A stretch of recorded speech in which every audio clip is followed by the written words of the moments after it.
Hello दोस्तों, स्वागत है एक नई वीडियो में। दोस्तों, आज की कहानी का शीर्षक है वक्त को वक्त देना पड़ता है। मीता को समझ नहीं आ रहा था कि क्या कभी सच में वक्त को वक्त देना पड़ता है।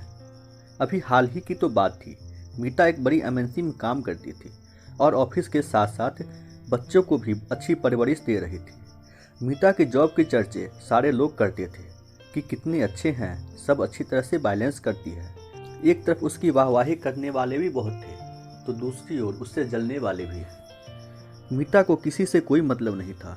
वो एक साधारण विचार वाली लड़की थी। उसे सिर्फ एक ही बात बुरा लगती थी कि जब वो किसी से नहीं जलती, किसी से इस बात का मतलब नहीं रखती कि कौन कितना कमाता है, तो लोगों को उनसे तकलीफ क्यों होती है। मीता की एक सहेली सपना उसे बहुत समझाती थी। कहती थी, मानो अगर हम दोनों किसी जंगल में फंस गए और एक शेर आ गया तो उस वक्त हम ये नहीं सोचेंगे कि हम कितने अच्छे हैं, शेर हमें कुछ नहीं करेगा।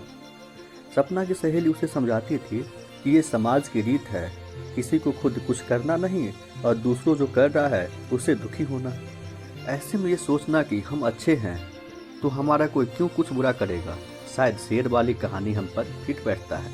मीता और सपना आखिरी में एक गाना गुनगुनाने लगती है। कुछ तो लोग कहेंगे, लोगों का काम है कहना। एक दिन सपना और मीता बाजार जा रहे थे तो तभी पीछे से आवाज आई, ओ मीता, ऑफिस से आते ही घूमने निकल पड़ी।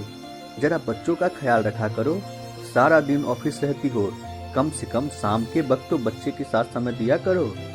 दोनों को ये बात सुनकर गुस्सा तो आता है, पर सपना कहीं उल्टा जवाब ना दे दे, ये सोचकर मीता ने सपना का हाथ पकड़ा और तेजी से कदम बढ़ाने लगी और बोली, आंटी अभी आई। सपना ने आगे चलकर बोला, देख मीता, तू अगर लोगों से ऐसे ही डर कर जीती रहेगी तो काम नहीं चलेगा, तुझे जवाब देना होगा। जिस आंटी को तेरे बच्चे पर बहुत तरस आ रहा था, उसके खुद के बच्चे सारा दिन मोबाइल देखता है और वो किट्टी पार्टी में मगन रहती है। किस हक से उन्हें तेरे बच्चे पर इतना प्यार आ रहा है? लोगों का क्या? लोगों का तो काम ही होता है दूसरे के घर में ताकना और दखल देना। मीता ने जैसे तैसे करके उसे चुप करवाया और काम निपटा कर घर वापस आ गई। घर आया तो देखा एक मेल आया हुआ था कि कंपनी बंद हो रही है और उसके जैसे कई लोग बेरोजगार हो गए हैं। सच में वक्त आ गया है वक्त को वक्त देने का। दर्द अब आंसुओं से बह निकला। बच्चे आए और बोले, मम्मी क्या हुआ, आप क्यों रो रहे हो? मीता कुछ बोल नहीं पाई और उसे आंटी के शब्द अब सुई चुप होने लगे थे। धीरज, मीता के पति, जब वापस आया तो मीता की बात सुनकर बोला, मीता वक्त को थोड़ा वक्त दो।